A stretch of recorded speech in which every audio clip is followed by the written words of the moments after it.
Let's talk about this now. So Europe is moving closer to all-out war with Russia and more sanctions, while the United States and Russia are pushing for peace and removing sanctions.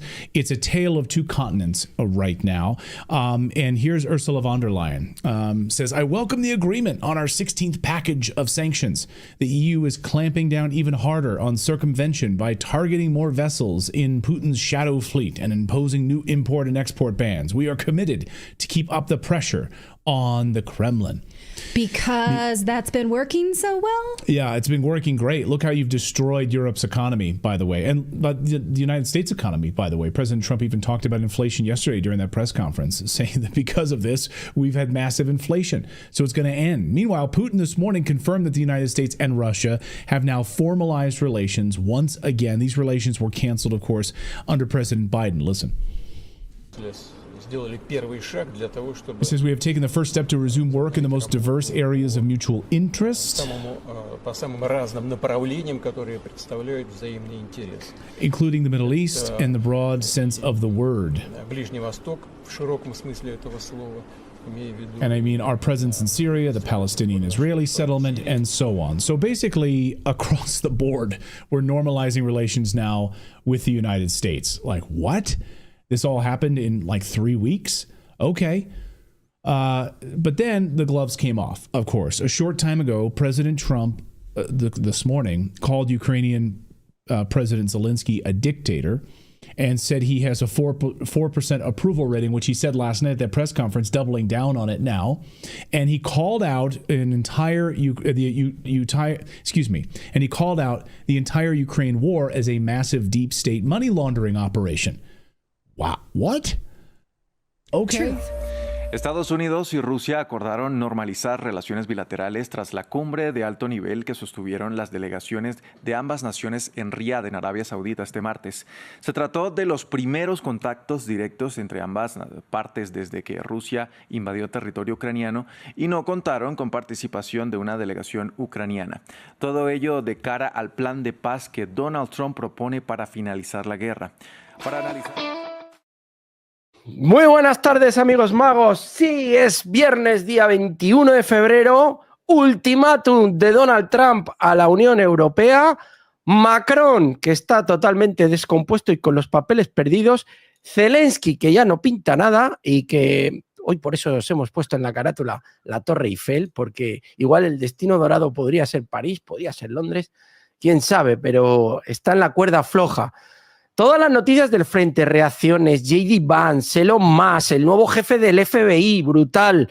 ¿Qué ha pasado entre la ONU y Estados Unidos? Que parece ser que empieza a haber muchos problemas.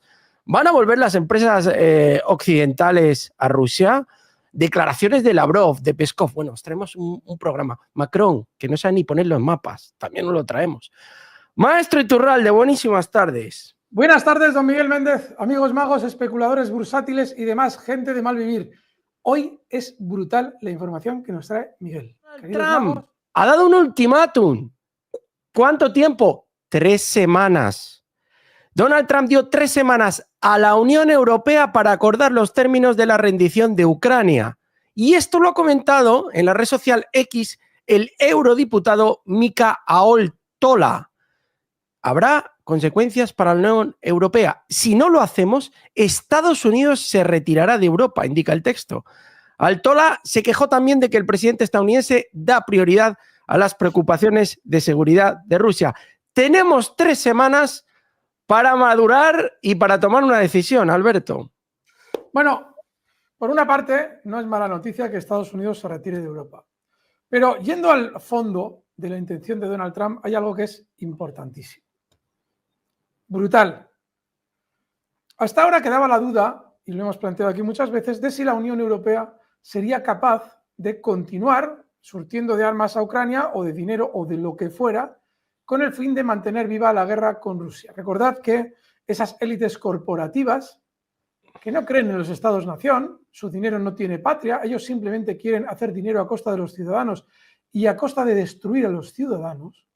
Esas élites que han gobernado el mundo durante 60 años desde la muerte de Kennedy, sin ninguna piedad. Esas élites obviamente querían tener a Rusia en esa guerra continua. Sin embargo, ya hace semanas, 2 semanas, que empezamos a ver indicios de que se está produciendo un cambio espectacular en el mundo.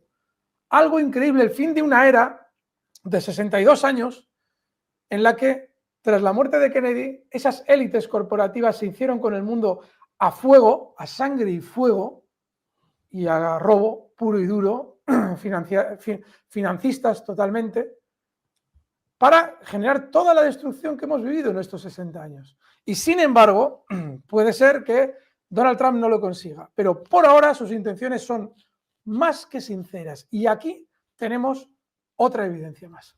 ¿Por qué? Porque hasta ahora pensábamos que existía la posibilidad de que Europa continuara con la guerra de Ucrania. Eso no tenía demasiado sentido. ¿Por qué? Porque Donald Trump claramente quiere asociarse con Rusia. Clarísimamente. Y obviamente no quiere ver a su socio preferente metido en una guerra. Rusia. Fijaos cómo ha cambiado el cuento, amigos. Con lo cual, lo que ha dicho es increíblemente importante. Analizar estas cuestiones de la mano de Lourdes Payán, analista político que está con nosotros en Negocios Televisión. ¿Qué tal? Muy buenas, Lourdes. Buenas tardes. Buenas tardes, Sergio. Buenas tardes. Gracias por la invitación. Encantados de tenerte por aquí, como decía, con un protagonista claro, una noticia, pues bueno, que es portada en todos los medios actualmente, estas declaraciones, este ataque brutal del presidente de Estados Unidos, Donald Trump, que llama a Zelensky dictador sin elecciones. Crece la presión sobre Ucrania, crece la presión sobre todo sobre Volodymyr Zelensky. ¿Qué opinas de este ataque de Donald Trump y sobre todo cuál es su objetivo, qué está buscando? Bueno, yo creo que llamarle dictador a un señor, por llamarle de alguna manera, que persigue a opositores, que cierra medios de comunicación, que persigue a ortodoxos, que encarcela a periodistas que actualmente están allí y que pasa su periodo como presidente y no convoca elecciones en el 2024, creo que la palabra, si nos ceñimos a la RAE, por ejemplo, aquí en nuestro país, es perfecta para definirle.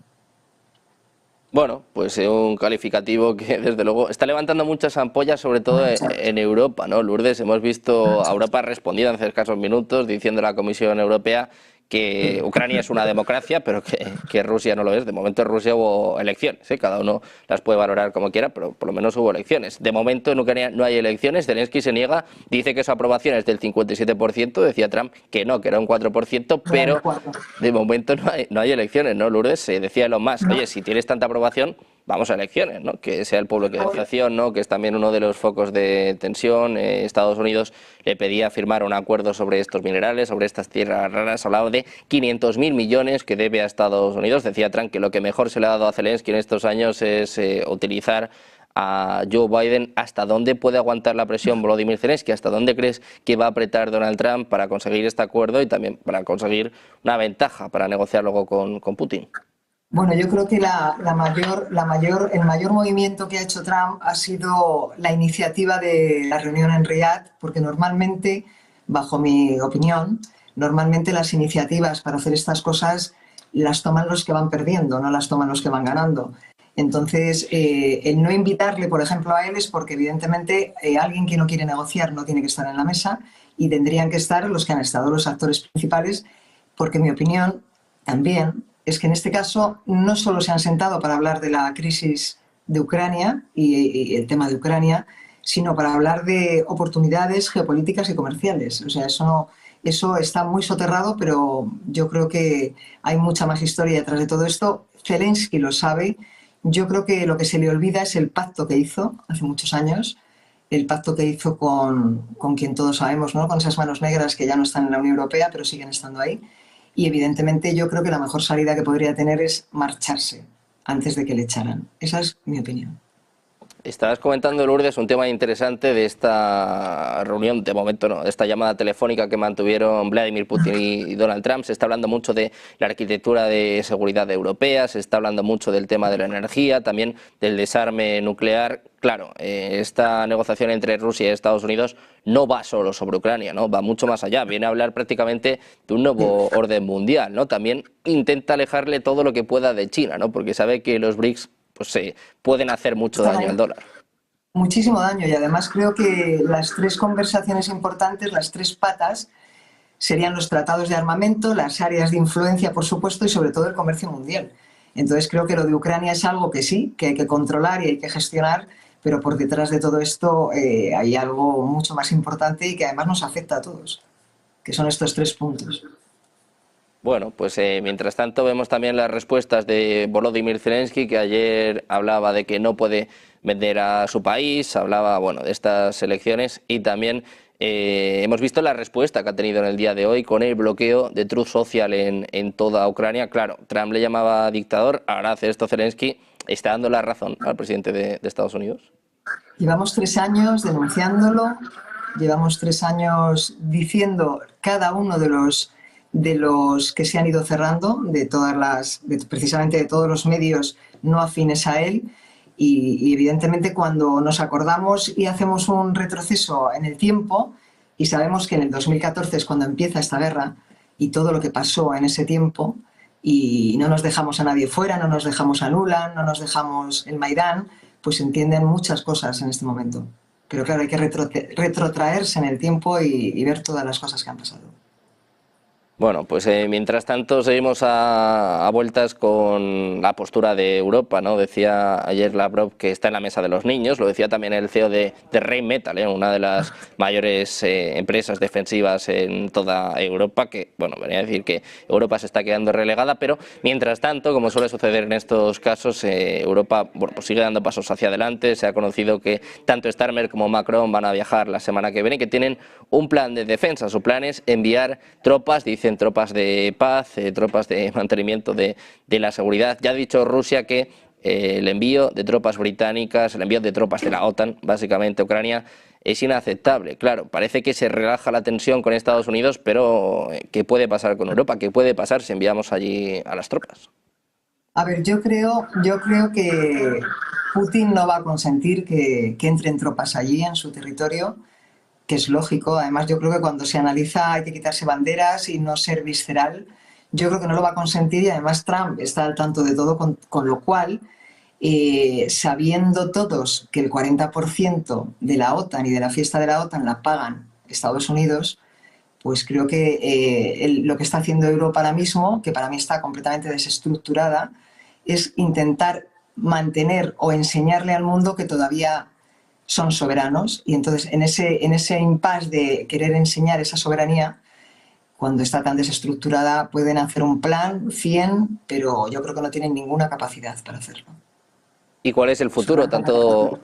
Perdona, sí, te quería preguntar cuál es el futuro tanto de la Unión Europea como de la OTAN, porque bueno, se lleva hablando mucho tiempo de la debilidad de Europa, no hay más que ver lo que pasa en Francia, no hay más que ver cómo está la situación en Alemania, ya veremos lo que sucede este domingo, pero tanto la Unión Europea como la OTAN están seguramente en el momento más complicado de su historia. ¿Por dónde puede pasar el futuro de estas dos organizaciones y también cómo les va a afectar la llegada de Donald Trump, que ya les está afectando y mucho? Yo estoy convencida que la Unión Europea tiene poco margen precisamente porque a la hora de pedir Putin, Trump, yo estoy convencida de que le va a dar lo que pida, a cambio de esos gasoductos, que sabemos todos están allí en Ucrania, y seguirá ganando el dinero que quiere ganar, porque él es un hombre de negocios y está mirando por el dinero. El pueblo de Ucrania desprecia a Zelensky, ha dicho Elon Musk, Alberto. Pues sí, vamos con la primera, Miguel. Vamos con la primera.